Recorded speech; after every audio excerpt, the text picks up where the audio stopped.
गुरुद्रोही उसे कहते हैं कि कोई तुमसे तुम्हारे विरह में, प्रेम के आतर में तुम्हारे पीछे पीछे लगा है, तुम्हारे लिए वो जान देने के लिए तैयार है, तुम्हारे एक बातों पे वो अपना प्राण दे बैठे। जैसे आपका पुत्र बीमार है और आप अपने मित्र के पास में गए, मित्र डॉक्टर ने तो मना कर दिया है, जवाब दे दिया है मेरे बेटे को, क्योंकि वो कह रहे हैं 1 लाख रुपया लगेगा तब ऑपरेशन होगा, हृदय में छेद है। अब तुम तो हमारे घर की स्थिति जानते ही हो, कैसे उसका दवा इलाज कराएं। उसका मित्र धनवान है। अरे मित्र, हमारे रहते हुए तुम्हारा बेटे का इलाज नहीं हो सकता? अरे ठीक है, तुरंत उन्होंने एक चेक बना करके दिया कि ले जाओ, दवा कराओ, इलाज कराओ, और जब कोई कमी पड़ेगी हमको फोन कर देना, आने की कोई आवश्यकता नहीं है। चेक लेकर के बाहर निकला और दूसरे से कहता, देखा कैसे उसको चूना हमने लगा दिया 1 लाख का। इसे गुरुद्रोही कहते हैं। एक गोपी ने कहा, अरे ये कृष्ण कन्हैया हमको चौथे नंबर वाले दिखाई पड़ रहे हैं। भगवान ने सुन लिया, हे देवी क्या कह रही हो, तुमको हम गुरुद्रोही दिखाई पड़ रहे हैं? हाँ, गुरुद्रोही नहीं तो और क्या हो। आपने बंसी बजाया, बंसी बजा करके हमको बुलाया और हमको छोड़ करके भाग गए। भगवान ने कहा, सुनो देवी, यदि प्रेम किया जाए और प्रेम में विरह ना हो तो प्रेम कैसा? प्रेम में यदि विरह ना हो, पीड़ा ना हो तो प्रेम कहलाता ही नहीं है। सच तो बात ये है देवियों कि जितना तुम तड़प रहे हो उससे कहीं ज्यादा मैं तड़प रहा था, परंतु क्या करें, अहंकार में मैं नहीं रह सकता। देवियों, मैं तुम्हारे ऋण से कभी नहीं उड़ने हो सकता। भगवान भी जब अपनी व्यथा को बताए तब सारी गोपियों का विरह दूर भया और भगवान के साथ में बहुत सुंदर महारास किया। अरे वो महारास जब ताता थैया करके भगवान नाचने लगे ना, अरे राम राम, भोले बाबा भी पहुंच गए। और भोले बाबा जब वहां पहुंचे ना, तो जितनी गोपियां थी सब रोक दिया। ए बाबा, कहां मुंह उठाए चले जा रहे हो? दाढ़ी मूछ जटा वालों का यहाँ प्रवेश वर्जित है। भोलेनाथ ने कहा, देवियों हमको भी एक बार मौका दो, हम कितना सुंदर नृत्य करते हैं। पता है हमारे नृत्य पे तो 14 सूत्र पाणिनि व्याकरण तैयार हो गया।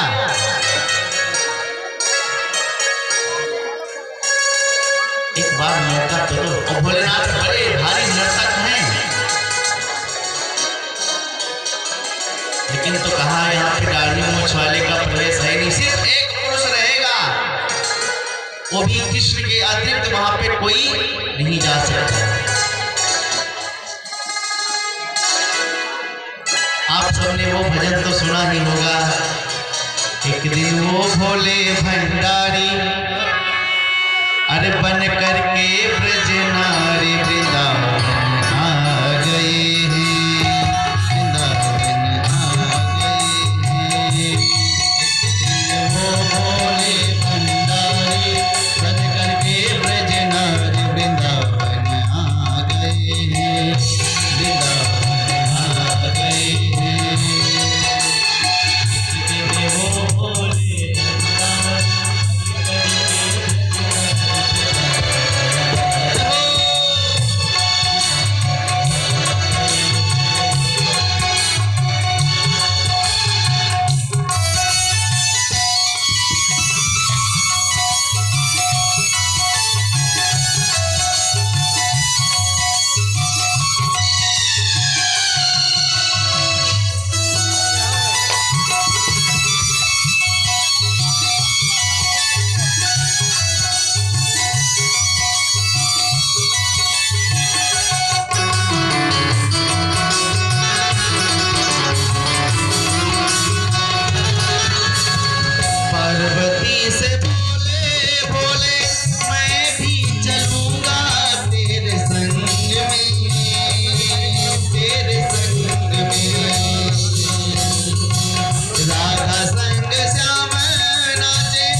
क्योंकि वहां पे गोविंद के सिवा कोई जाता ही नहीं। ओ मेरे भोले स्वामी कैसे ले जाऊं अपने साथ में, अपने साथ में मोहन के सिवा वहाँ कोई पुरुष ना जाए रास में, महारास में। हंसी करेंगी ब्रज की नारी, हंसी करेंगी ब्रज की नारी, मानो बात हमारे वृंदावन आ गए हैं, वृंदावन आ गए हैं।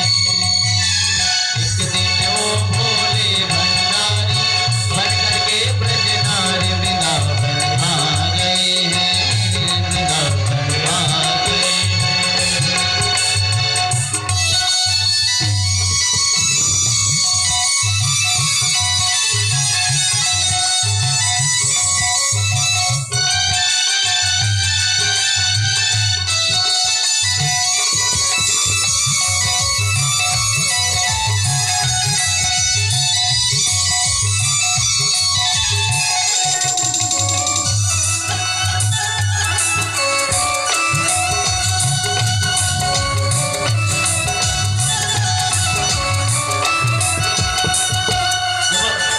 भगवान ने कहा और माता पार्वती ने मना कर दिया कि वहां पर सब हंस करके मेरी हंसी उड़ाएंगी। तो भोलेनाथ ने कहा ऐसा सजाओ कि इसको कोई समझ ना सके, और जब कोई पूछेगा तो बता देना कि ये मेरी सहेली है, एक आंख की अंधी है, इसलिए मुझे ढक करके जा रही है। ऐसा सजा दो मुझे कोई न जाने इस राज को, इस राज को।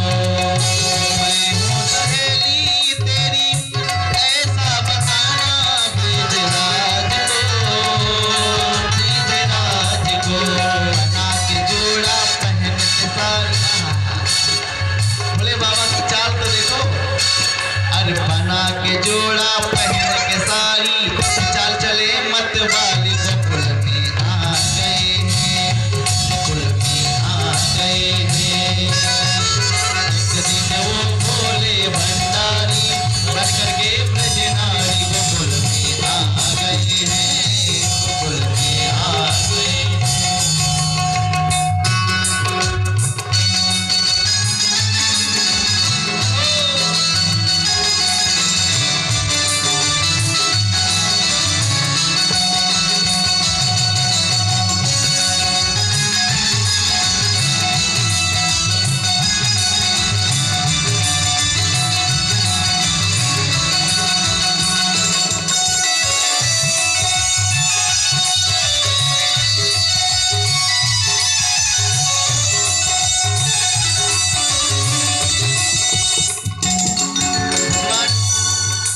भोलेनाथ सज धज करके महाराज में पहुंच गए।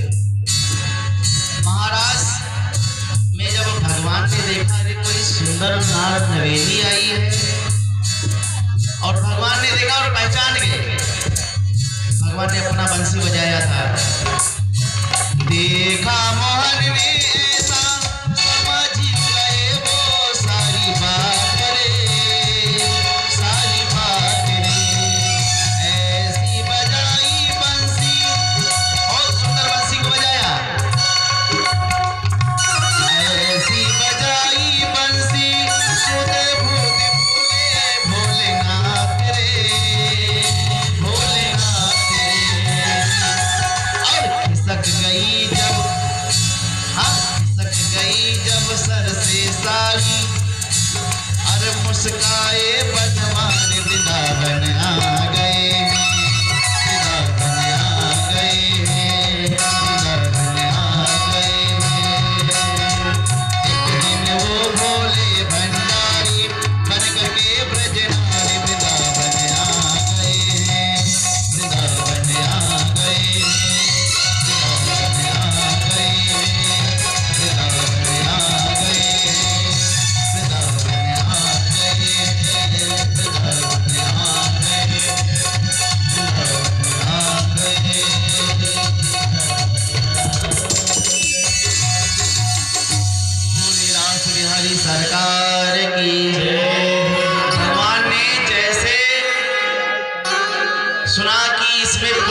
स्नान किए और एक सुंदर छबीली सी स्त्री का रूप बनाए।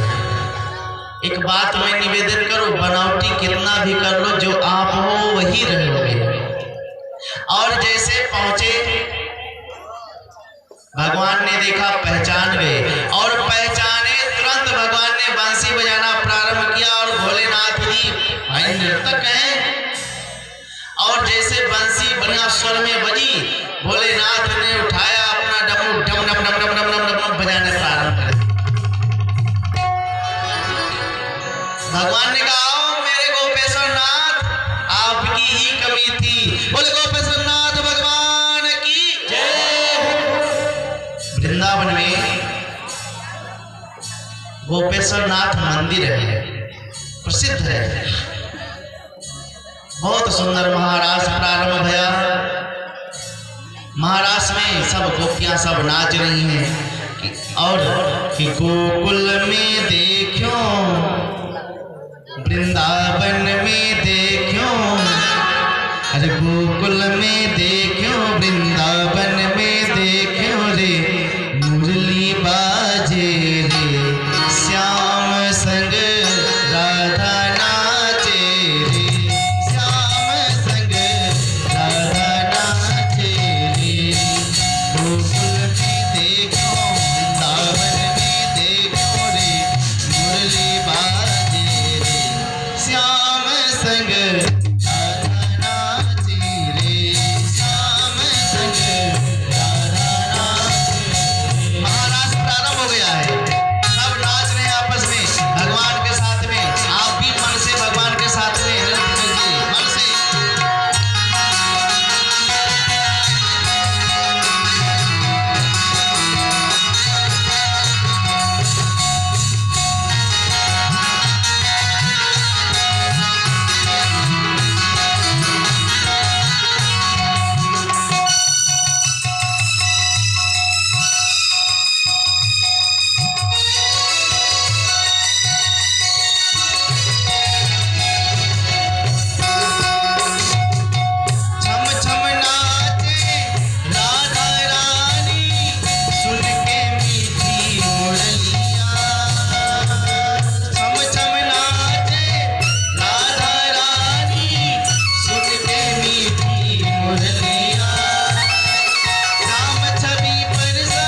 च विष्णु श्रद्धान्वितो न शृणुयाद वर्णयेया भक्तिं परां भगवतीं प्रतिलभ्य कामा हृदरोग स्वापहनो नितरे च धीरः। बहुत सुंदर महारास है।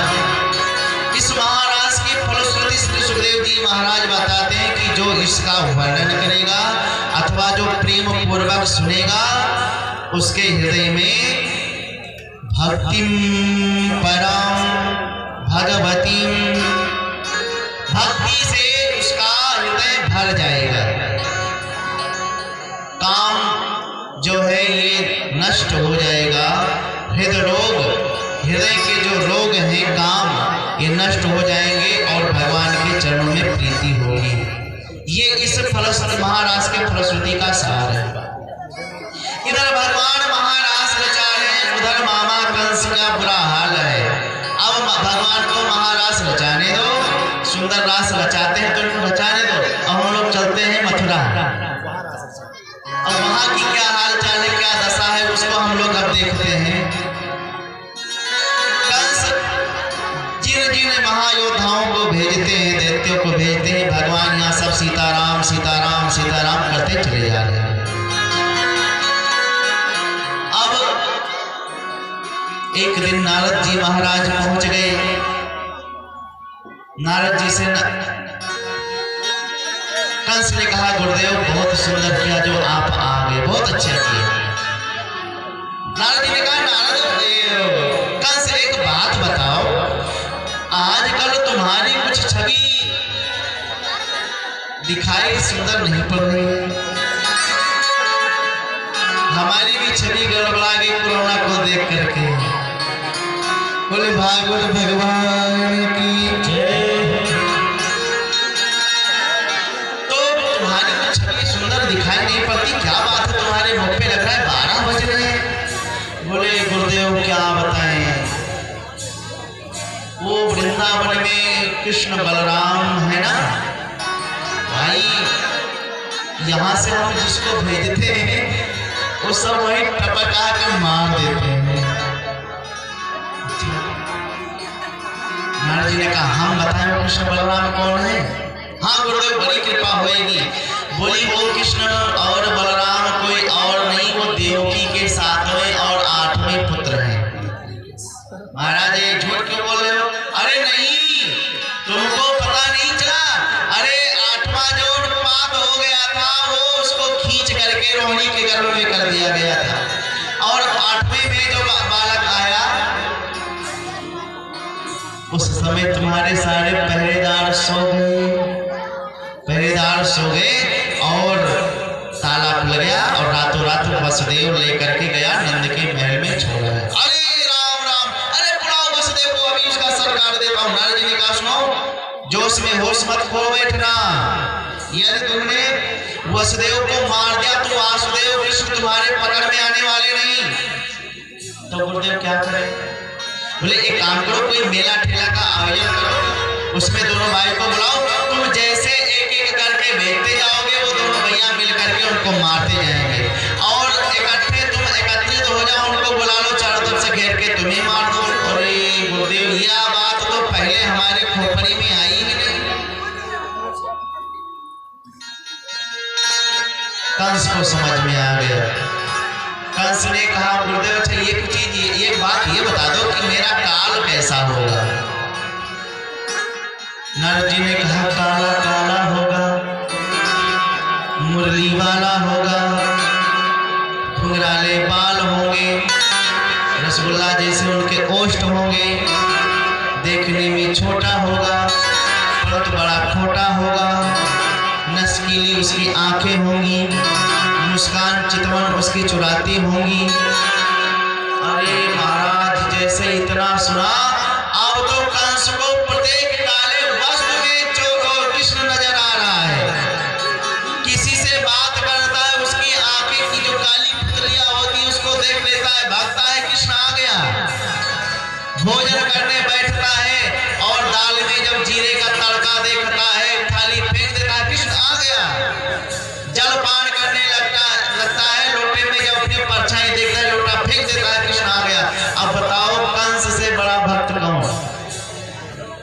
कंस से बड़ा भक्त कोई है नहीं, जिसको हर एक काली वस्त्र में ये काला काला मुरली वाला नजर आता हो, वहां से बड़ा कौन भक्त हो सकता है। बोलो राधे राधे। तुरंत अक्रूर जी को बुलाया। अक्रूर जी से कहा, भाई देखो तुम ब्रज में जाओ, वृंदावन में। अरे कृष्ण बलराम के हमने बहुत नाम सुने, हमने कुछ मेला का आयोजन किया है, मल्ल युद्ध का आयोजन किया है, तो वो आकर के हमको भी अपना युद्ध दिखाएं। सायंकाल था, प्रातः काल भया। इधर अक्रूर जी महाराज तैयार हुए। तब तक कंस के पास में एक केसी नाम का दैत्य आया। बोले महाराज हमको आदेश दो, मैं कृष्ण और बलराम को अभी समाप्त करके आता हूँ। महाराज देखो वो हिंदी का है, मैं अंग्रेजी का हूँ। वो कृष्णचंद्र है तो मैं केसी हूँ। अंग्रेजी में कृष्णचंद्र को केसी कहा जाएगा, तो वो हिंदी का है, मैं अंग्रेजी का हूँ। कंस ने कहा ठीक है जाओ। और ये गया वृंदावन में घोड़ा बन करके। भगवान ने एक मुष्टि का प्रहार किया, सो गोविंदाय नमो नमः हो गया। कंस ने कहा अब मैं किसी को भेजने वाला नहीं, तुरंत अक्रूर जी को भेज दिया। अक्रूर जी महाराज पहुंच गए वृंदावन। कृष्ण बलराम से मिले। कृष्ण बलराम को पूरी कथा को सुनाया कि कंस ने हमको यहाँ पे किस लिए भेजा है। भगवान ने कहा बाबा चाचा जी ये बात कंस ने बुलाया है, ये नंद बाबा को और माँ यशोदा को मत बताना। क्यों? बोले यदि बता दोगे तो फिर आना जाना सब कैंसिल हो जाएगा। बस आप इतनी बात करना कि वहां पर एक मेला का आयोजन है, दिखा करके ला करके यहाँ पे छोड़ जाऊंगा। सायंकाल में जब नंद बाबा से मिले पूरी बात को बताई कि वहां पर एक मेला का आयोजन है, इनको दिखाकर फिर वापस ले आऊंगा। अब नंद बाबा ने पूरे ब्रज में, पूरे वृंदावन में लगाई दी दुआई कि जाको मथुरा को मेला देख लो, होई सोई सुबह में तैयार है जाए। अब जितने ग्वाल बाल थे सब तैयार हो गए। प्रातः काल भया, सब चलने लगे। गोपियां सब आपस में विचार करने लगी कि गोविंद मथुरा को जा रहे हैं, कंस के यहाँ पर। कंस बहुत बड़ा दुष्ट है, ना जाने का उत्पात कर दे। एक गोपी बोली हम तो जाने ही नहीं देंगे। क्या करेगी? बोली उनके रथ को पकड़ कर रोक लूंगी। बोले नहीं रुके तो? बोले रथ के आगे लेट जाऊंगी। एक ने कहा कि हमारे लिए तो यमराज ये अक्रूर ही आया है, इसका नाम अक्रूर नहीं क्रूर होना चाहिए। हरे कृष्ण और बलराम ये तो ही वृंदावन के दो आंखें हैं, और इन दोनों आंखों को लेकर के उस दुष्ट के सामने लेकर के जा रहे हैं। भगवान चले, गोपियां रथ को पकड़ करके घेर ली। भगवान ने समझाया कि देखो मैं जा रहा हूं मथुरा का मेला देखने, आज जा रहा हूं, थोड़ा आज देख लूंगा, कल देख करके शाम तक के वापस आ जाऊंगा। जब गोपियों ने सुना जब कल आ जाएंगे, भगवान ने कहा स्व में आ जाऊंगा, मतलब स्व मतलब कल होता है, नहीं कल आ पाया तो परस्व में परसों आ जाऊंगा।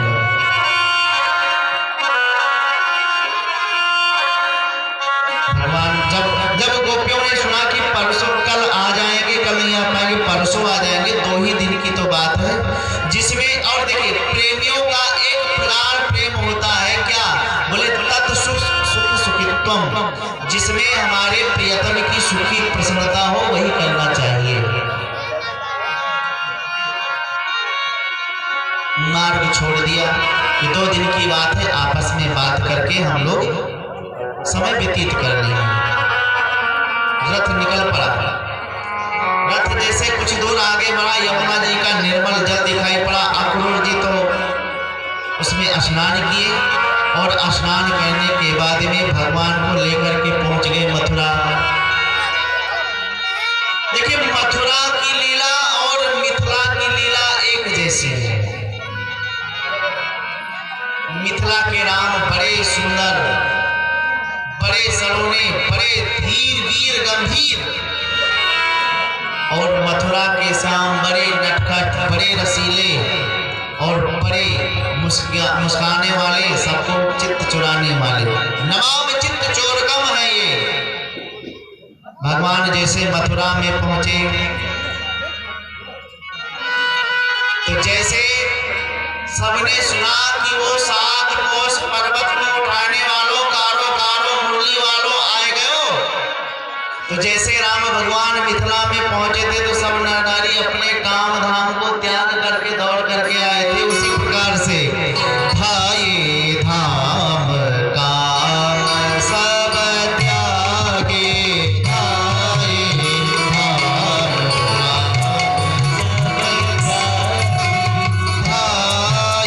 धाम काम सब त्यागे, ध्याये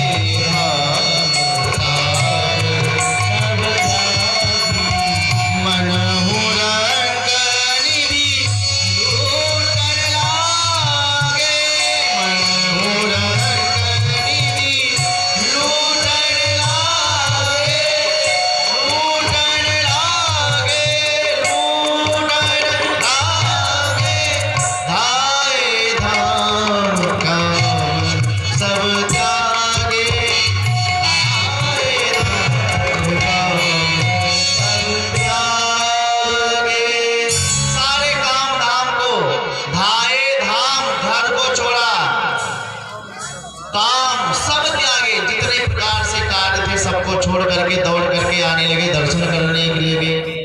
भगवान जिस गली से निकलते हैं उस गली में सब देख करके और आपस में बात करने लगते हैं। जितनी मथुरा की नारियां थी, जो नई नवेली नारियां थी, वो अपने छत से खड़ी होकर के देखती हैं।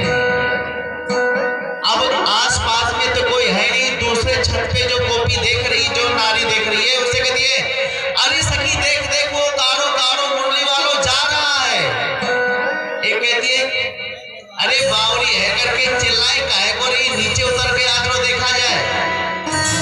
सोई भगवान ऊपर को देखते लगते। एक कहती है, अरे देख देख, वो मुझको देख करके कैसे मुस्कुरा रहे हैं। भगवान चितवन से सबको मोहित करते जा रहे हैं। मधुमंगल आकर के कान में बोलो, कान्हा भैया तेरी यहाँ पे तो जय जयकार बहुत है रही है, या में कछु तुम्हारो रिश्तेदारी है का? कन्हैया ने कहा, तुमको पता ना है, अरे जो यहाँ के भोजराज कंस है ना, ये खास मामा लगेंगे हमारे मामा। अरे चोरेदारी के तो पहले काहे को नहीं बताया तू कि हमारे मामा का करे? अरे हम भी नए नए वस्त्र पहन करके, मोटे मोटे काजल लगा करके, थापक धोवा चंदन पोत करके, अच्छे विश्वासी बन करके आते, माला वाला डाल करके, थापक धोवा चंदन जैसे ये हम लगाए हैं, यहाँ से पोत लिया जाता है। भगवान ने कहा, अरे मामा के गांव में आए हैं, कोई कपड़े की कमी है, चलो आगे चलते हैं। और जैसे थोड़ा आगे बढ़े तब तक एक धोबी अपने मोछों पे तान देता चला जा रहा है। अब भाई देखो, बड़े राज्य के व्यक्ति का अगर कोई अनुचर भी हो तो उसकी चलने की ठाठ कुछ और ही हो।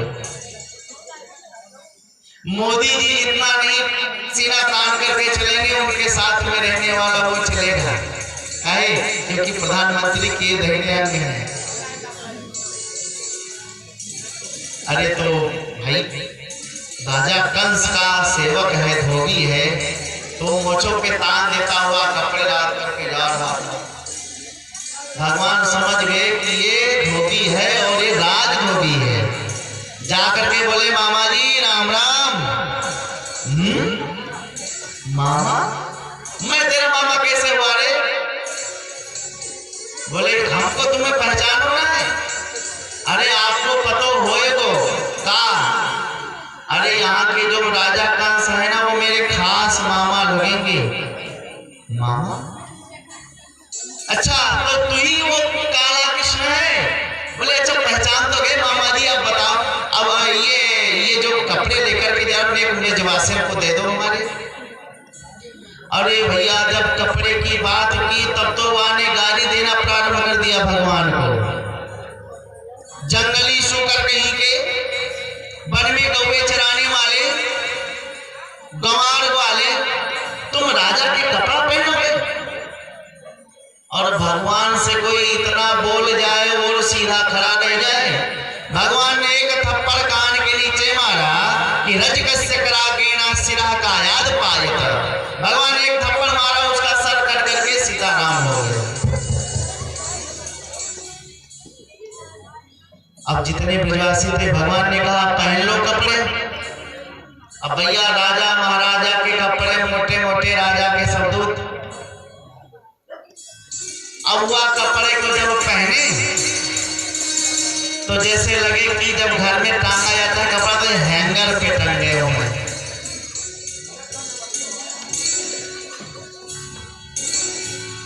बोले वृंदावन बिहारी लाल की जय। ऐसा लगा जैसे हैंगर पे टंगा हो। अब सब चल दिए। श्री दामा बोले कन्वा अरे या कपड़ा में आनंद ना है भैया, चमकीले चमकीले तो हैं, परंतु ऐसे लग रहा है कि जैसे सफाई कर्मी हम ही हैं। मथुरा वाले देख देख करके हंसने लगे। जय हो प्रभु, हमारे मथुरा प्रदेश में सफाई कर्मी की कमी थी, सोई भर्ती है ये सब। अब आगे बढ़े। तब एक दर्जी था, वो देख करके कहा प्रभु यदि आपकी कृपा हो, आपका आशीर्वाद हो तो हम यह कपड़ा को नेक सीधो कर दे, सही कर दे। भगवान ने कहा कि तेरी भगवान ही भला करे, जल्दी से मेरे ब्रजवासी को सही कर दे कपड़े सब। वहां ने सारे ब्रजवासी को कपड़ों इकट्ठा करके और नाप नाप करके सबको राजकुमार बना दिया। अब पहन करके सब अपने कपड़े को देखने लगे। अरे कान्हा अब यह कपड़े में तो हम ही ब्रजवासी, हम ही तो राजकुमार लगेंगे और तू तो पूरे राजा लग रहा है। चलो कंसवा के हाथ पकड़ ढकेल करके तुमको राजा बनाए देते हैं। परंतु कान्हा एक बात कहूं का, बोले कि ब्रजवासी के गले में जब तक सुंदर माला ना हो ना तब तक आनंद नहीं आवे। आया तो हमारे भैया जैसे पगड़ी हुए सो आनंद नहीं आएगा। भगवान ने कहा तो ठीक है, मामा का दरबार है, कोई कमी है। भगवान आगे बढ़े तो एक सुदामा नाम का माली था, भगवान उसके घर में चले गए। बोले भैया नेक दो चार मालाएं हमारे ग्वाल बालों को, मेरे मित्रों को दे दीजिए। उसने तो भैया जितने माला थे सब ला करके ब्रजवासियों को पहना दिया। भगवान बोले अब तो कोई कसर ना है। मधुमंगल बोले काहे को मजाक कर रहे हो, तुमको तो पता हो कि ब्रजवासियों के मस्तक पर थापक हुआ चंदन होए चाहिए। अच्छा भगवान आगे बढ़े तब तक 3 जगह से जन्म की कुंवरी आ रही थी। अरे उसका जैसे हाथ में देखा एक डौली लिए हुई थी चंदन की, बहुत सुंदर सुगंध जा रहा था महकता हुआ। भगवान ने देखा, आवाज लगाई अरे सुंदरी। अब वो कुंवरी जीवन में पहली बार तो सुंदरी नाम सुना। मुड़ करके देखा कौन है? भगवान ने कहा है सुंदरी ने इधर आओ। पास में गई, कहो प्रभु आपने हमको याद किया? बोले हाँ। बोले देवी आप कौन हो? उसने अपना परिचय दिया कि दास में हम सुंदर का ससम्मता त्रिविक्रणाम्नायनुलेप कर्मणि मदभावितं भोजपते अति प्रियं विनायवान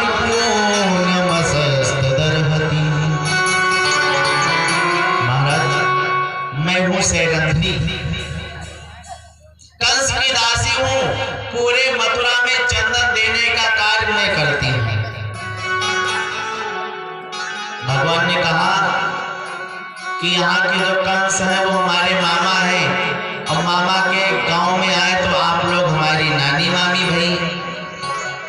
तो एक काम कीजिए, या चंदन हम ब्रजवासियों के आज लगा दीजिए। अरे प्रभु आपकी कृपा हुए तो हम ही अपने हाथ से लगा दे। बोले ठीक है।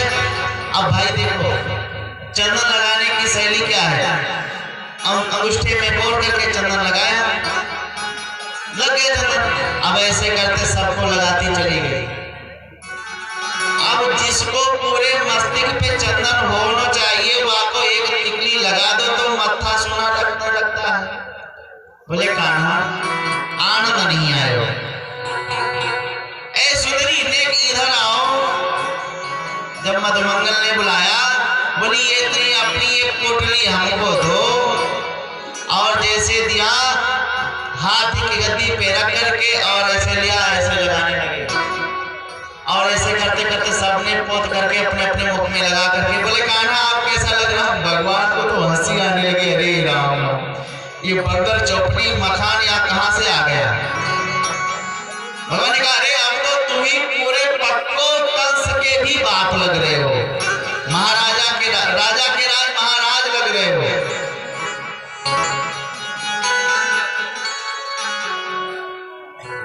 श्री रामा कान में आकर के बोले कान्हा एक बात कहूं, बुरो ना मानो तो क्या? बोले तेरी तो 36 गुण से जोड़ी बन रही है। काहे? बोले तू 3 जगह से टेढ़ा और ये 3 जगह से टेढ़ी, बन गया ना जोड़ी। अब गुण मिला लो तो 36 गुण से बन रहे हैं। एक बात कहूं, ये तो हंसने की बात है कान्हा, ये राजा के दरबार में जाती तो सबको चंदन लगाती, सब प्रसन्न हो जाते, कितना धन पाती। हम लोग तो फोकट में आपको चंदन घसीट लिए, अब याको कुछ दिए नहीं, अब याको नहीं दिए तो इसका पोषण कैसे होगा? भगवान ने कहा इसको हम वो वस्तु देंगे जो संसार में किसी ने नहीं दिया होगा। भगवान ने पास में गए, श्री रामा बोले परफेक्ट लग रहे हो कान्हा। जैसे पास में पहुंचे और निकट में गए, दाऊ भैया ने कहा, दाऊ दादा ने कहा कान्हा कहाँ जा रहे हो? ये अपनो वृंदावन है, जहां पर होए मुंह उठा के चलने लगे। भगवान ने कहा कि भैया नेक अपने सर को पीछे घुमाओ।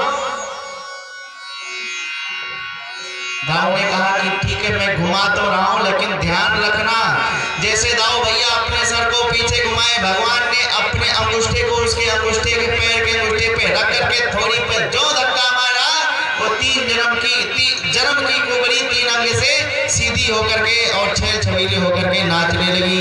बोले कृष्ण कन्हैया लाल की हाथ जोड़ करके प्रणय निवेदन किया कि प्रभु आपको हमारे घर चलना पड़ेगा। भगवान ने कहा चलूंगा, परंतु सबसे पहले अपने मामा से मिलने के बाद आशीर्वाद देकर के भगवान आगे बढ़े। कंस के कारागार में पहुंच गए, सभा में, जहां पर कंस का एक धनुष रखा हुआ था। भागवत में और गर्ग संहिता में भी इस धनुष का वर्णन है। भागवत में तो सिर्फ धनुष का वर्णन है, गर्ग संहिता में वर्णन है कि कहां से धनुष आई। तो उस धनुष को कोई उठा नहीं सकता था, बच्चा नहीं चढ़ा सकता था। देखिए हमने कहा ना कि मथुरा की लीला और मिथिला की लीला एक जैसी है। मिथिला में जनक जी महाराज चाहते हैं कि धनुष टूट जाए, धनुष टूटेगा तो माता सीता का विवाह हो जाएगा। और मथुरा में कंस चाहता है कि धनुष ना टूटे। क्यों? क्योंकि धनुष जो तोड़ेगा कंस को पता है कि वो उसको छोड़ेगा नहीं। भगवान अंदर बढ़े, महावत ने रोक दिया, ए तू कहां जा रहा है? भगवान ने कहा नहीं, हमको अंदर जाने दो, हम भी अपना थोड़ा बल आजमाए। सब हाका मार करके हंसने लगे कि अभी तो दूध मुंह दांत है, इसके भी नहीं टूटे और ये महाराज का धनुष खाने जा रहा है। श्री रामा मधुमंगल और बलराम भैया ने कहा कन्हैया दिखा दे पुतना वालों हाथ। और इन सबको अपनी ताकत का बल दिखा दीजिए कि तुम्हारे अंदर कितना साहस है। और जैसे दाऊ भैया का इशारा पाया कि करेण वावेन सलिलम समुद्रितम सज्जम चकित्वा निवसेन पश्यताम। तुरंत भगवान ने बाएं हाथ से उठाया और खींच करके प्रतिज्ञा और दो खंड करके फेंक दिया। और उस धनुष टूटने की ध्वनि इतनी भई कि दसों दिशाएं गूंजने लगी। सब महावत तो घबरा करके जमीन पर गिर गया। कंस अपने गद्दी पर बैठा था, छटक करके नीचे गिर गया। अरे राम राम, ये कैसी धनी हुई? एक दौड़ता है, महाराज महाराज गजब हो गया, क्या हुआ? बोले वो काला, जो काला वाला है ना वहां का वृंदावन का काला वही आकर के तोड़ दिया आपके धनुष को। अरे जैसे काले का नाम सुना सोई कंस घबरा गया कि धनुष टूट गया। तो धनुष टूट गया तब हमारी गारंटी समाप्त। सायंकाल हो गया था, भगवान वापस लौट गए बाबा के पास में। प्रातः काल हुआ, भगवान जैसे सभा में प्रविष्ट होने लगे तो एक हाथी को खड़ा कर दिया था, उसका नाम था कुबलिया कीर हाथी।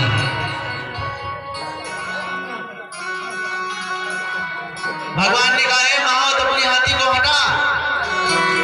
वो महावत हाथी में अंकुश मार करके भगवान की तरफ दौड़ाया।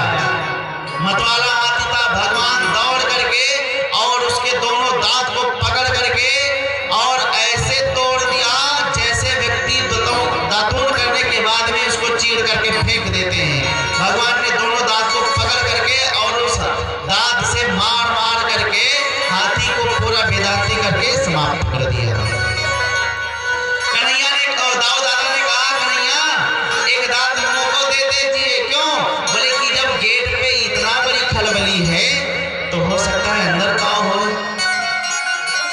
एक दांत दे दिया दाऊ जी को और दांत दोनों अपने कंधे पे रख करके जैसे सभा में पहुंचे तो वहां पे जितने जिस प्रकार से थे उस प्रकार से भगवान का दर्शन करने लगे। जिनकी रही भावना जैसे, जिनकी रही प्रभु मूरत देखी तिन तैसी, प्रभु मूरत देखी। कल्याणा वसनी लीलाम नरवरा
समान दिखने लगे। भगवान स्त्रियों को कामदेव के समान दिखने लगे, सुकुमार नजर आने लगे।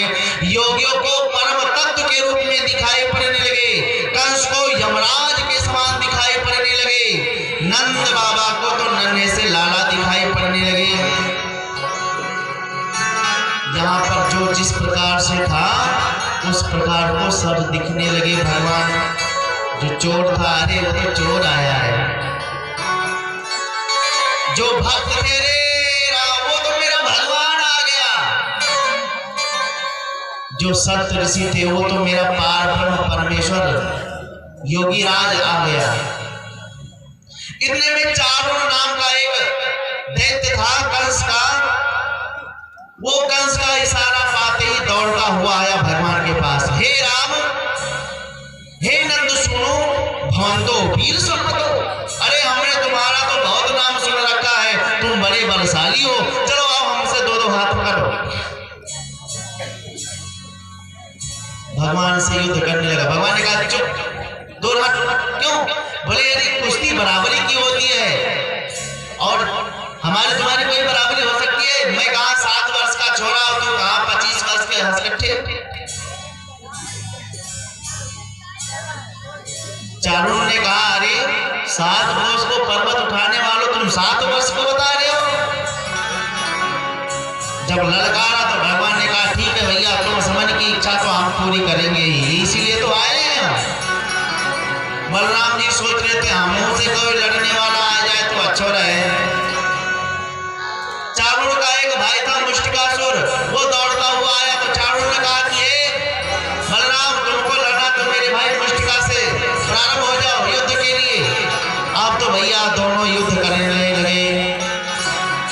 हस्ताभ्याम हस्तयोर्बद्ध्वा, हाथों से हाथ मिलाकर के युद्ध करने लगे। बड़ी देर तक के आगारी पिछाड़ी होने लगी।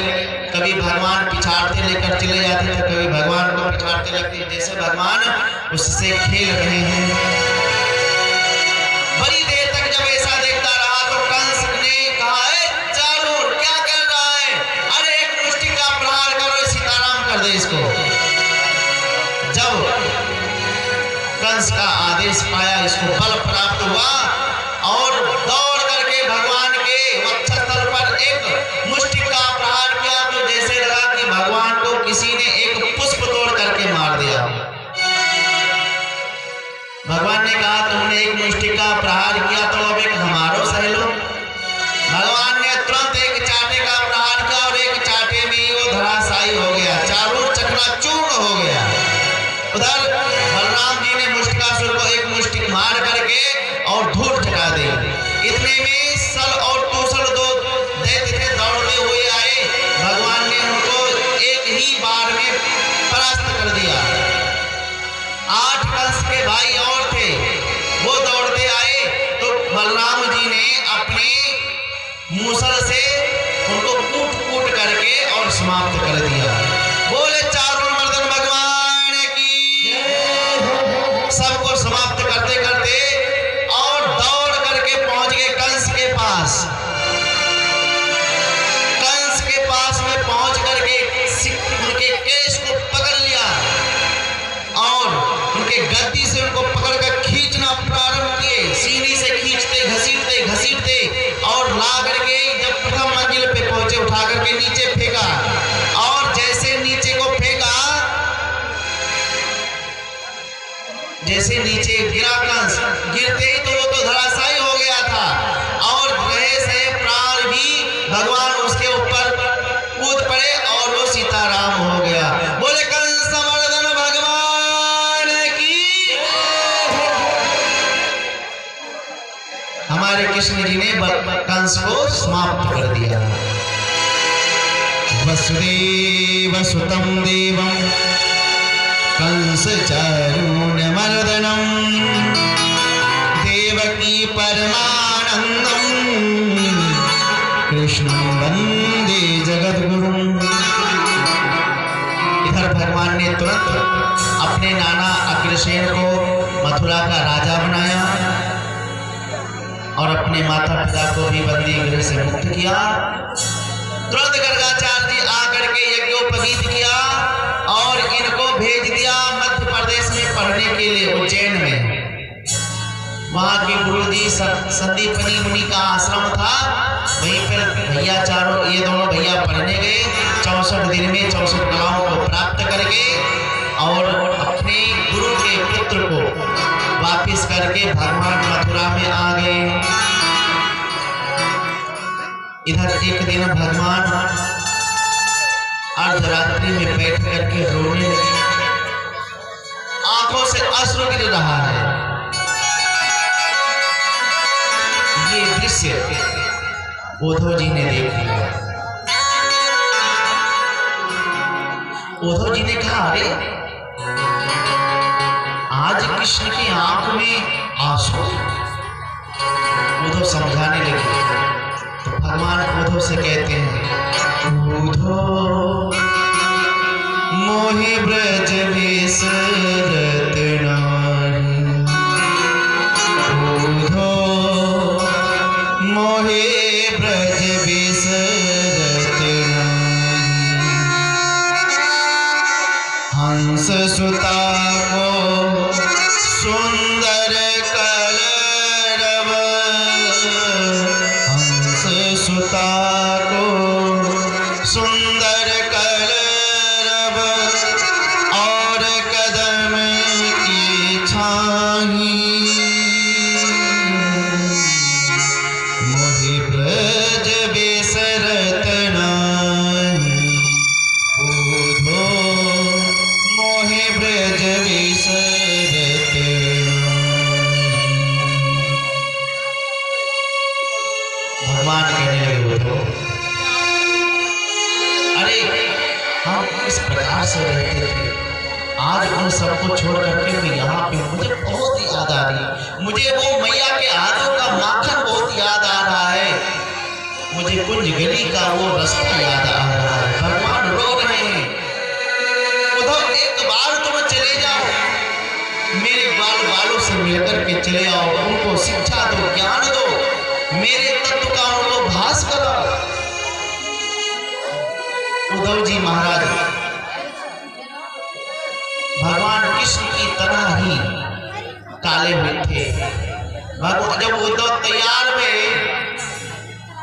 उद्धव जब चलने को गए तो भगवान ने अपना उत्तरीय जो पट रखते थे उद्धव को पहना दिए कि लो तुम इसको ओढ़ करके जाओ। उद्धव जी चल पड़े।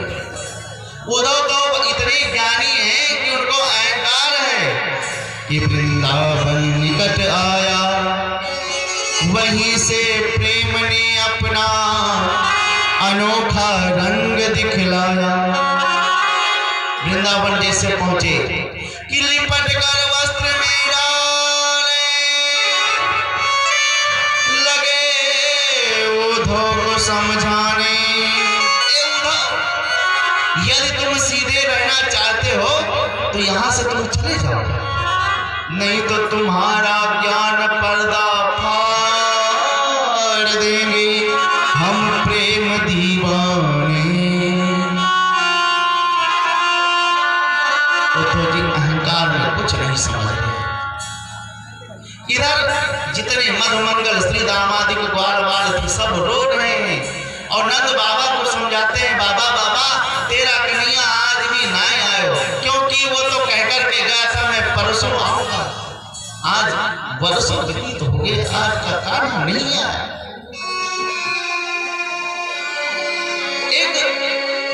एक वृक्ष के पास में खड़ा होकर के रो रहा था, मानो वृक्ष को समझा रहा था, अरे तू क्यों रो रहा है?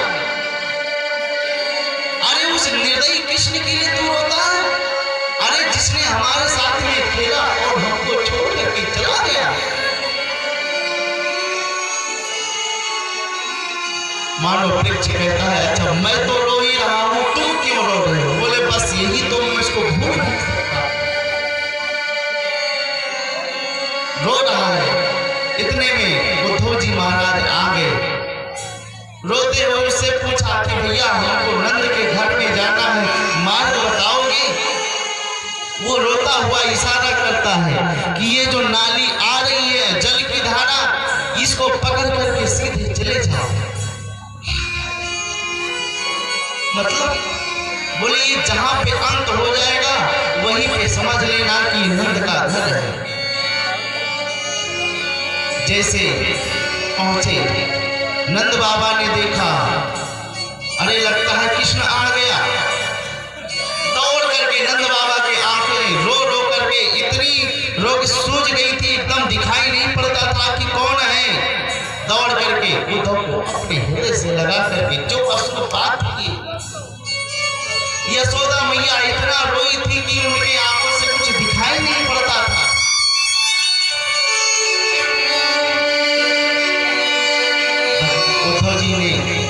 उद्धव जी समझ रहे हैं कि अब मैं इनको कहां से समझाऊं। यशोदा मैया रोती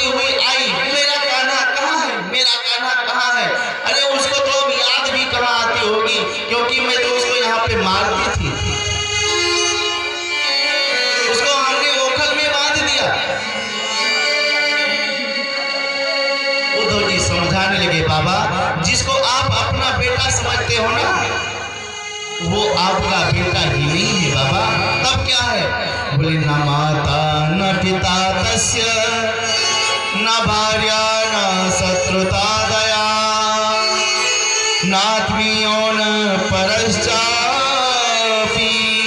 न देहो जन्मैव च। अरे वो तो ना उसका कोई माता है ना उसका कोई पिता है, वो निरीह है, निरुपाधिक है, निरुपम है, अनादि है। नंद बाबा ने कहा है उद्धव तू कैसा ज्ञान दे रहा है? तू कहता है कि उसके कोई हाथ पैर नहीं, उसके कोई वाणी नहीं, बिना वाणी बत्तावर जोगी। अरे जो उसके पास में वाणी नहीं, उसके पास में रसना नहीं तो माखन कैसे खाया? हाथ नहीं तो वो चोरी कैसे जाता था करने? पैर नहीं तो दौड़ता कैसे था? उसका कोई आकार नहीं तो यशोदा ने उसको ओखल में बांध दिया था। सारी रात बातें होती रही। नंद बाबा ने कहा कि तुम तो ऐसी बातें करते हो कि जैसे कोई पानी के लिए तड़प रहा हो और तुम पानी का ज्ञान देने लगे। अरे भाई पानी कहाँ नहीं है? मेघमंडलों में देखो पानी ही पानी है, तालाब में पानी है। अरे पानी तो तुम्हारे शरीर में भी है, तो क्या पानी का ज्ञान देने से हमारी प्यास बुझ जाएगी?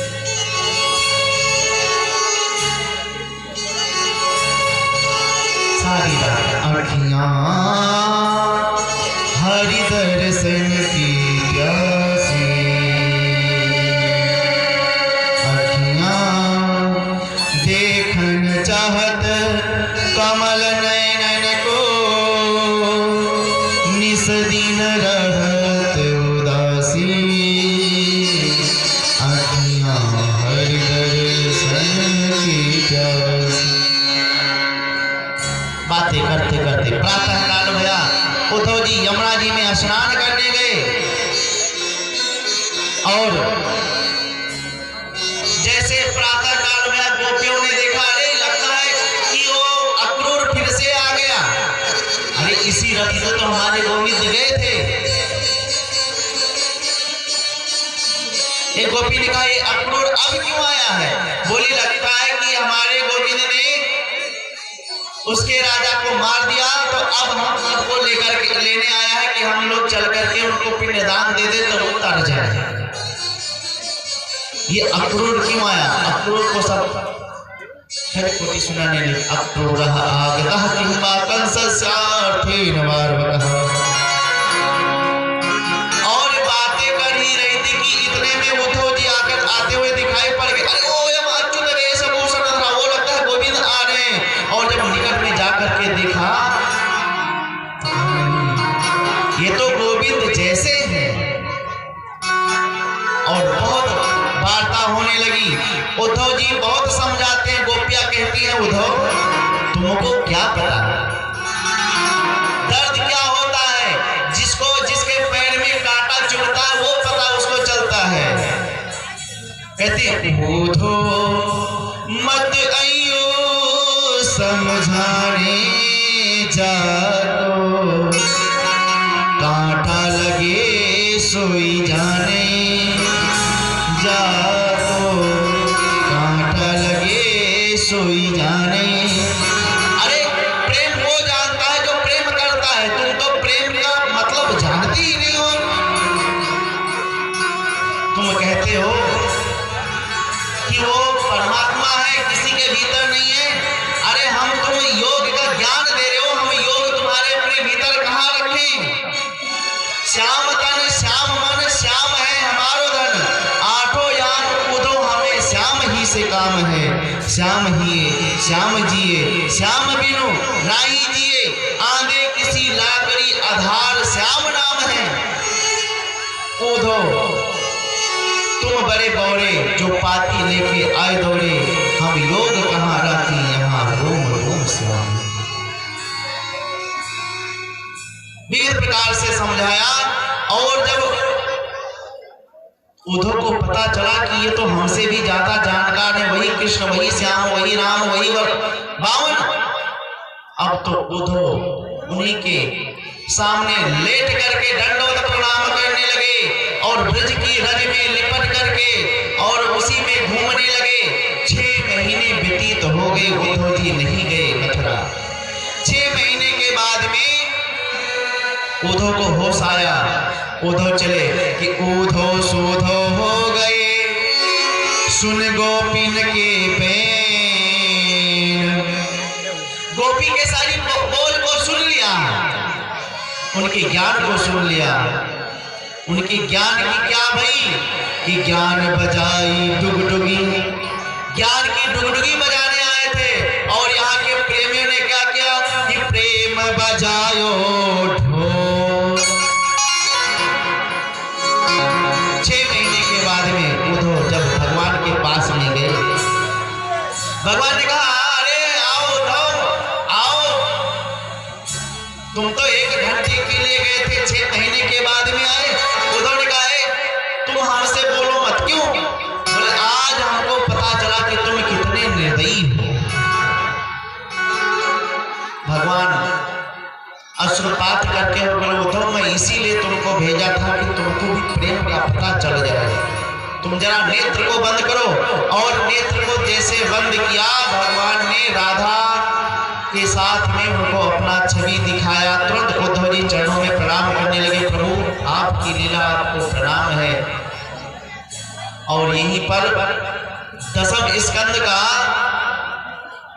पूर्वार्ध प्रारंभ होता है। पूर्वार्ध समाप्त होता है, उत्तरार्ध प्रारंभ होता है। और इस उत्तरार्ध में कंस की जो 2 पत्नियां थी अस्थि प्राप्ति, ये जब वैदव्य को प्राप्त हो गई, अपने पिता जरासंध के पास में गई, अपने वैदव्य का कारण बता। तो जरासंध 17 बार भगवान पर आक्रमण किया मथुरा पर, और भगवान 17 बार उसको हरा करके और भेज दिए। 18वीं बार जब आक्रमण करने आया तो ब्राह्मणों को पूजा पाठ पर बैठा दिया था। बोले अब की बार मैं हार गया और वापस आया तो तुम सबको मैं मार डालूंगा। और भगवान का जन्म इसीलिए हुआ है ब्राह्मण की रक्षा करने के लिए। भगवान ने विचार किया और दाऊ से बोले भैया दाऊ दादा युद्ध करते करते तो हम लोग अब थक गए हैं, चलो भाग चलते हैं। अरे कान्हा लोग हमको रण छोड़ कहेंगे। बोले भैया चीर चोर चित चोर माखन चोर लोग कहते हैं, एक नाम और बढ़ जाएगा, रण छोड़ भी कहेंगे। तो कहां भाग करके चलोगे? बोले कि समुद्र में हम लोग छिपते हैं। चल करके समुद्र में एक द्वारकापुरी का निर्माण करवाया। रात्रि में सोते सोते मथुरा वासियों को द्वारिका में सुला दिया। इधर 17 बार 18 बार जब आक्रमण करने आया, तब तक नारद जी के द्वारा काल यमन आ गया युद्ध करने के लिए। उनको भी भगवान ने मुचकुंद के द्वारा गति दिलवाई। और 18वीं बार जब आक्रमण करने आया, कृष्ण और बलराम दोनों भागते भागते प्रवर्षण पर्वत पर चढ़ गए। प्रवर्षण पर्वत पर चढ़े और वहीं से समुद्र में कूद करके अपने द्वारिका पहुंच गए। जरासंध ने समझा और एक चारों तरफ से घेर करके प्रवर्षण पर्वत पे आग लगा दिया। और आग लगाया, धू करके जल गया। समझ गया कि कृष्ण जल करके समाप्त हो गया। इधर भगवान 25 वर्ष की अवस्था में बन गए द्वारिकाधीश। बोले द्वारिकाधीश भगवान की जय। द्वारकाधीश बनते ही इन्होंने रुक्मिणी से विवाह कर लिया। सुखदेव परीक्षित जी ने हाथ जोड़कर कहा महाराज इस विवाह के बारे में हमने कुछ सुना है क्या? बोले राजा भीष्म को नाम विदर्भाधिपतिर्महा पंचपन्न भवन पुत्र कन्नी चावरानन। महाराज भीष्म के 5 बेटा और 1 पुत्री। बेटा के नाम रुक्मी, रुक्मरथ, रुक्मबाहु, रुक्मकेशी, रुक्ममाली। और एक बेटी जो थी उसका नाम था रुक्मिणी। भगवान ने रुक्मिणी का हरण किया था। ये कैसे हुआ? तब बताने लगे कि भीष्म जी महाराज अपने 5 बेटाओं से परामर्श ले कि देखो बेटा तुम्हारी बहन सयानी हो गई, इसका विवाह करना है। हमारे दृष्टि में तो द्वारकाधीश के सिवा कोई वर सुंदर नहीं मिल रहा। चारों भैया कुछ नहीं बोले। बड़ा भाई जो रुक्मी था वो आगे तान करके बोला पिताजी उस भगोड़े के साथ में मैं अपनी बहन का विवाह कभी नहीं कर सकता। और सभा से उठ करके बाहर गया और शाम को लौट करके आया। बोले पिताजी परसों बारात आ रही है। इतना जल्दी संबंध तो एक पक्का कर दिया। बोले पिताजी हमारा संबंध कोई ऐसा वैसा कच्चा नहीं है, दमघोष चेदिनरे शिशुपाल से हमने विवाह का संबंध पक्का करके आया हूँ। अच्छा भैया जो तुम्हारी इच्छा। इधर जब रुक्मिणी मैया ने सुना तो इनको भी घबराहट होने लगी कि हमारे हृदय में कोई और है और आ कोई और रहा है। अपने भाभी के पास में जाकर के पूरी बात को बताया। बोले भाभी जी यदि कृष्ण के साथ मेरा विवाह नहीं हुआ तो 7 जन्म तक मैं जीवित रह लूंगी, परंतु विवाह करूंगी तो कृष्ण से ही। भाभीयों ने समझाया, कहा कि एक नहीं कुछ ज्यादा तो एक चिट्ठी ही लिख करके भेज दो। तुरंत रुक्मिणी मैया ने 5 श्लोकों में सुंदर पत्री लिख करके और एक ब्राह्मण को दिया। बोले महाराज ये चिट्ठी नहीं है, ये रुक्मिणी का प्राण है, समझ लो। यदि ये आप कृष्ण को दे दोगे तो हम समझेंगे कि हमारा प्राण वापस आ गया। ब्राह्मण आशीर्वाद दे करके पहुंच गया द्वारिका में। भगवान अपने अंतःपुर में ले जाकर के बोले महाराज आप का आगमन कैसे हुआ। महाराज ब्राह्मण ने तुरंत पत्री दिया, महाराज ये लो इसको पढ़ करके और समझ जाइए। भगवान ने कहा कि ब्राह्मण आज तक हमने कोई ऐसा कार्य नहीं किया जो ब्राह्मण से छिपाया हुआ, इसलिए ये पत्री आप ही पढ़ो। ब्राह्मण पत्री पढ़ने लगा। श्रुत्वा गुणान भुवन सुंदर सुनवतां ते निर्विश्य कर्ण विवरे हरितोंग पाते रूपम दृशमिताम अखिलाभिलाभम त्वय्याच्युताभिशत चित्रम पत्रपम। रुक्मिणी ने बहुत सुंदर उपदेश लिखा उसमें। महाराज हे भुवन सुंदर, हे अच्युत, अब आप सोच रहे होंगे कि हमने आपका नाम सुना नहीं, आपको कभी देखा नहीं और आप हमारे नाम से एक पत्री डाल दिया है, संदेश भेज दिया है। तो हमने भी संतों के मुख से आपके बारे में खूब सुना है और आपको ही अपना मन ही मन पति माने बैठी हूँ, इसलिए दुर्भाग्य से कल ही बारात आने वाली है। आप आइए, अपने वीरता का शुल्क दे करके मेरा हरण करके लेकर के जाइए। ऐसा ना हो कि शेर का भाग कोई गीदड़ उठाकर लेकर चला जाए। मानो आप कहना चाहते होंगे कि यदि हम आपका हरण करने के लिए आएंगे और आपके भाई का वध करना पड़ेगा तो ये आपको अच्छा लगेगा। तो प्रभु ऐसा बिल्कुल मत करना। हमारे यहाँ पे कुल रीत की नियम है कि नववधू जिसका विवाह होने वाला होता है वो गांव के बाहर में देवी जी का मंदिर में पूजन करने के लिए जाती है। हम वहीं जाएंगे पूजन करने के लिए और आप वहीं पर आ जाना, बस पूरा काम बन जाएगा। पूरी पत्री बात करके सुना दिया। भगवान मुस्कुराने लगे। बोले ब्राह्मण देवता, जो स्थिति रुक्मिणी की है वही स्थिति हमारी भी है। हमने भी नारद के द्वारा रुक्मिणी का बहुत बखान सुना हूं। अब तो क्या था महाराज, भगवान ने ब्राह्मण का हाथ पकड़ा, घोड़साल में पहुंच गए, 4 घोड़े को छांट करके रथ में जोड़े और रथ में जोड़ करके और जैसे भगे दाऊ जी ने देख लिया। कन्हैया कहाँ जा रहे हो? तब तक रथ कहाँ का कहाँ पहुंच गया। दाऊ जी ने पूछा भैया ये कहाँ गए हैं? पहरेदार ने कहा महाराज एक ब्राह्मण आया था। अच्छा कहाँ का है? बोले महाराज ये तो नहीं पता, परंतु उसके हाथ में एक चिट्ठी थी। अच्छा महाराज उस चिट्ठी में ये लिखा, वो नहीं जानते क्या लिखा था, वो पुण्यनपुर का था, ये इतना जानता हूँ। अच्छा पुण्यनपुर का था, पक्का पता है? बोले हाँ। तो ठीक है, अब आगे की पूरी बात हम जानते हैं। अब तुम लोग बनो बराती और हमारे साथ में चलो। भैया सब बराती बन करके चल दिए कि नंद यशोदा के छैया यशोदा के छैया आज बनेंगे रुक्मिणी के सैया। यशोदा के छैया आज बनेंगे रुक्मिणी के सैया। यशोदा के अरे अवसर कितना प्यारा है, अरे सारे जग से निराला है, सारे और दुल्हन रुक्मिणी रानी है और दूल्हा नंद को लाला है। रुक्मिणी और दूल्हा नंद को लाला है। और मेहंदी लगाओ मिल के सखियां, मेहंदी लगाओ मिल के सखियां, आई है मंगल घड़ियां।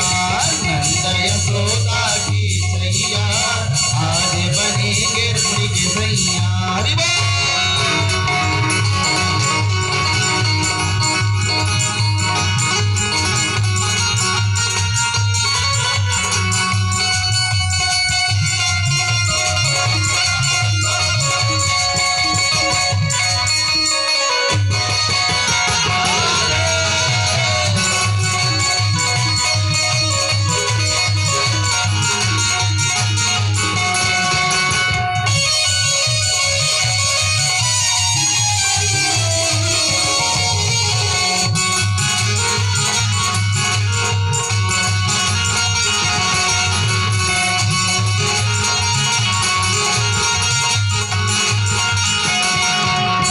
खुशियों का दिन आया है, खुशियों का दिन, सबका मन हर्षाया है, सबका मन।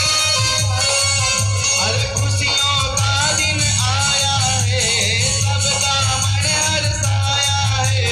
आज ये नीरज झूम रहा और फूलों को बरसाया है। अरे फूल भई खिल के कलियां, फूल भई खिल के कलियां, आई है मंगल घड़ियां। यशोदा के छैया आज बनेंगे रुक्मिणी के सैया। आज बनेंगे रुक्मिणी के सैया। आज बनेंगे रुक्मिणी के सैया। बोले दूल्हा सरकार की जय। इधर तो सब बराती बन करके गाते बजाते जा रहे हैं, उधर भगवान पहुंच गए कुंडलपुर। और शिशुपाल बारात लेकर के पहले ही पहुंच गया था तो सारे नगर में हल्ला मच गया था, बारात आ गई, बारात आ गई। भगवान ने सोचा कि जब तक थोड़ा समय है तब तक नगर का भ्रमण कर ले, कैसे सजावटी हो रही है। इधर ब्राह्मण पहुंचा, संदेश बताया माता रुक्मिणी जी को कि जिस प्रकार से पत्री में लिखा है उसी प्रकार से पूरा कार्य होगा। भगवान नगर में गए, भीष्मक जी महाराज सगाई का सामान लेकर के जा रहे थे। कृष्ण को देखे, बोले कि चलो पहले इनका स्वागत कर ले, तब शिशुपाल की तिलक चढ़ाते हैं। और जा करके भगवान से गले मिलने लगे तो जो सेवक लोग सब सामान लेकर के जा रहे थे, तिलक का सामान, वो समझे कि दूल्हा सरकार यही है। भाई सुंदर है भगवान। अब जितनी मिठाई थी, वस्त्र थे, हीरा जवाहरात थे, सब भगवान के चरण में चढ़ाने लगे। सगाई चढ़नी थी शिशुपाल की और चढ़ गई मेरे गोपाल की। भगवान ने कहा महाराज इसकी क्या आवश्यकता थी। भीष्मक जी ने कहा अब तो गलत हो ही गया। बोले महाराज हमारी औकात क्या जो आपकी सेवा कर, बत्तुच्छ सा भेंट है। आप नेक हमारे घर चल करके भी थोड़ा विश्राम कीजिए। बोले देखो चिट्ठी पत्री आपने भेजा नहीं है, इसलिए मैं ज्यादा रुकने वाला नहीं हूँ, मैं इधर से गुजर रहा था तो हमने देखा। भीष्मक जी ने सोचा ठीक ही है, चले जाए तो अच्छी बात है, क्योंकि मेरा पुत्र जो है ना बड़ा भयानक दुष्ट है। अच्छा महाराज तो ठीक है, आप जा रहे हो तो आते जाते रहना। भगवान ने कहा कि यदि प्रभु ने चाहा तो अब तो आना जाना लगा ही रहेगा। इधर भगवान पहुंच गए मंदिर के पास में, माता जी ने पूजा किया। पूजा करके बाहर निकली तो तब तक हल्ला हो गया था कि द्वारकाधीश भी आया हुआ है। जरासंध ने खूब शिशुपाल को समझाया कि जो कृष्ण आया है तो लगता है कुछ दाल में काला होगा, इसलिए सावधान रहना। शिशुपाल ने कहा अरे तुम्हें महाराज तिल को पहाड़ बना रहे हो, अरे आया है कृष्ण तो आने दो। बोले एक बार हमने भी ऐसा समझा था, 17 बार जब हराया तब हमको पता चला। अब तो भैया जितने बाराती आए थे बोले सुनो सुनो, हम यहाँ लड्डू खाने नहीं आए, हम भी अस्त्र शस्त्र से आए, हमको आ गया तो हम जाकर के मंदिर को घेर लेते हैं। सब सेवक आकर के मंदिर को घेर लिए। रुक्मिणी मैया जब बाहर निकली, अरे राम राम, संदेश में तो हमने ये लिखा था कि मंदिर के पास में कोई नहीं होगा, यहाँ पे तो इतनी बड़ी भीड़ लगी है, परंतु अब मैं अपने नाथ को कैसे पहचानूंगी। परंतु हाँ, वो तो लाखों में एक है। जैसे बाहर निकली, जिसको देखते सब अपने आप को शुद्ध बुद्ध बोल जाते, तब तक भगवान आकर हाथ दिखाए कि हम ही हैं। भगवान ने आगे बढ़कर के रुक्मिणी का हाथ पकड़ लिया। सेवक लोग कहते अरे वाह कितना सुंदर जोड़ी, आज तक भैया हमने कबहू नहीं देखा ऐसा जोड़ी। एक ने कहा अरे जोड़ी की क्या बात करता है, जोड़ी तो बहुत हो सकती है।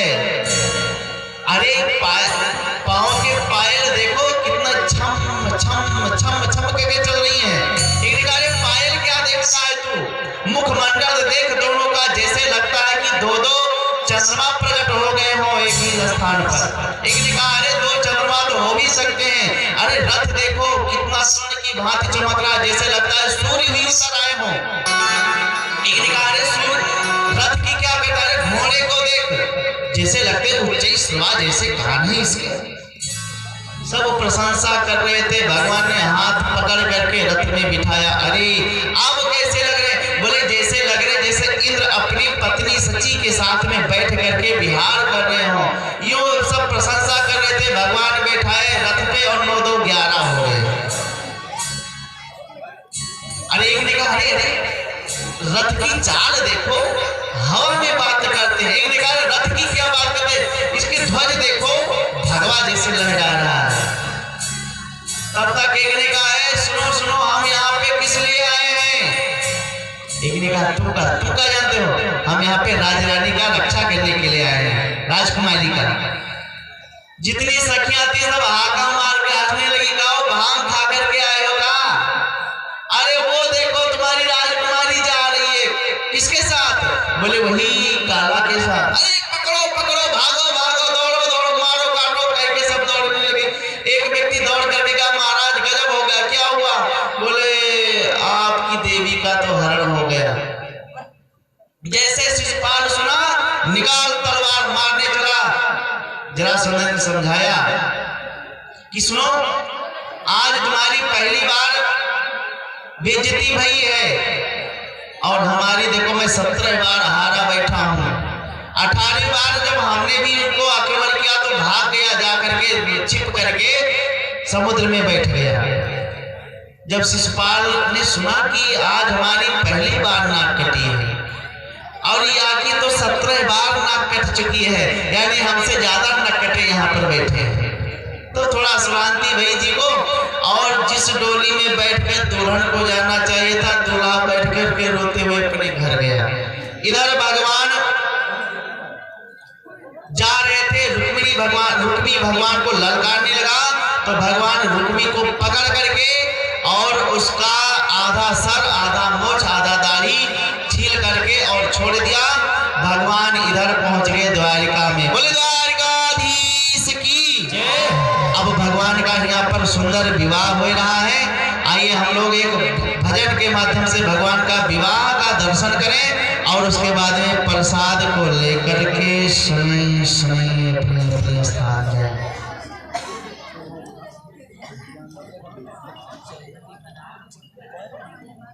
आइए भगवान के विवाह का दर्शन करें, उसके बाद में आरती।